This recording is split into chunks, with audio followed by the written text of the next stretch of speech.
yesterday, because today's Monday. So yesterday I was meeting with the Joseph group, and in that group we talk about real estate investing, right? And how to acquire real estate spiritually and physically. But one of the things that the Lord had one of the members talk about was how the Lord had led him to invest in Keisha Inu as well as the Solomon coin. Now, for those of you guys who are new, you know that I don't just hop on bandwagons. I don't just invest in whatever the masses are investing in or like just what's being talked about, because I feel like I need to have that personal connection with the Lord. Because here's the thing, guys, what's for you may not be for me, and what's for me may not be for you, right? I think that's one of the reasons why there's so many wells and so many different waves in which the Lord is going to move with the wealth transfer. I think that's why there's so many coins. I think that's why there's so many, like he's even talking to foreign currency and just various different things, because there's different assignments for each and every one of us, right? So anyways, I did take it before the Lord, and last night when I clicked on the Solomon website for the Solomon coin, just to learn more about the coin, hey Rain, and just to see like what is it about, a thread popped up on my screen and it said, you're getting ready to experience ridiculous increase or ridiculous wealth. And so I thought it was funny. I didn't really correlate it with the Solomon coin, but I did correlate it with what I believe the Lord is doing in this hour, right? And so, anyways, this morning when I got on YouTube, and there was a message about Keisha Inu, which I thought was weird because I didn't research on YouTube Keisha Inu or anything like that. But I promise you guys, as I'm listening to the message about Keisha Inu, and there's a gentleman, I don't even know his name, he's talking about a dream that the Lord gave him concerning Keisha Inu. It had something to do with honeybees, different things like that. There was a vehicle right in front of me, and their license plate had a bee and a honeycomb on the other side of it. And I was like, like you're looking at something. I'm listening to this message. I'm looking at this car in front of me. I see this license plate, and I'm like, is this really a bee and a honeycomb? Which I've never seen on a license plate before. Okay, so I take my phone out and I take a picture. I'm gonna try to show you guys.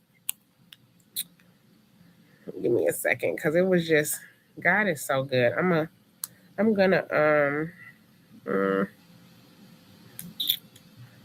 gonna mark out the numbers of the license plate though, just for the person's privacy. Okay, let me see. Screen right.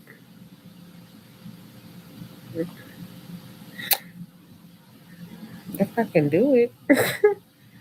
Give me a second. So anyways, it's thing was this, guys.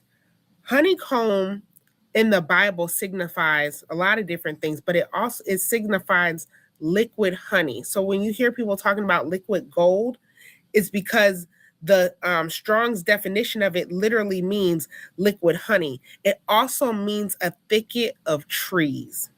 And so when you're reading the in the concordance about the different meanings of a honeycomb, there was literally an armory built for King Solomon that was made from this thicket of trees. And so honeycomb in the Bible refers to the armory that was built around King Solomon.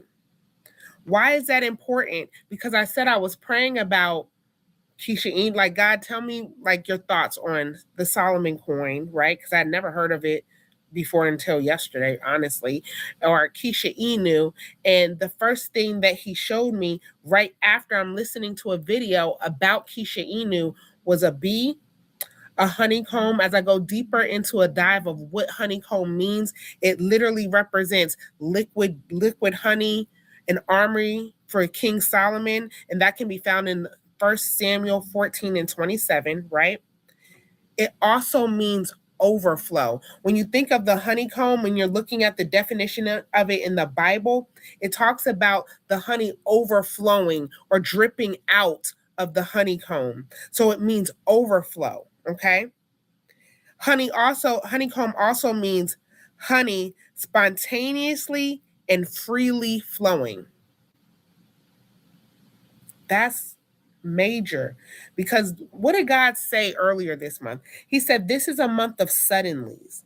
This is a month of sudden wealth. This is a month of prosperity. I told you guys this was a bumper harvest season. This is a season of increase. All of these things mean the same thing. When you're talking about a honeycomb and it's overflowing, what is it overflowing with? With the honey, with the abundance, because honey represents abundance. It represents peace, right? Then you have the white camel, camels representing great wealth, but the white horse camel, or the white horse aspect of it, is talking about Jesus ushering in. This is getting good. I'm getting excited because I'm like, I know it might seem like I'm a little over the place, but I'm excited about what the Lord is saying.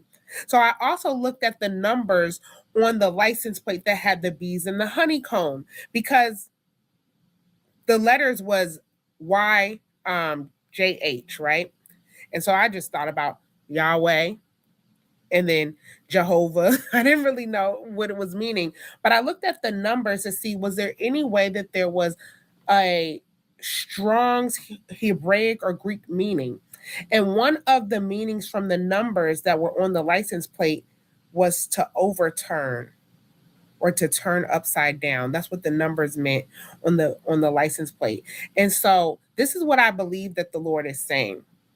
And it's not necessarily just in relation to Kisha Inu or the Solomon coin. I do think that the Lord is saying that those are avenues of wealth, Kisha Inu or the Solomon coin. And so if you're wondering how to obtain those, Kisha 14 and 27, that's where you'll see the definition of honeycomb, meaning liquid honey, and thicket of trees, which was used to build an armory for King Solomon. I mean, like, you can't make these things up. You can't make it up. Somebody else says that AF5830AZ says there's been so many confirmations for the Solomon coin. I know God will use so many coins to further his kingdom. Hey, and like I said, this is the beauty of it.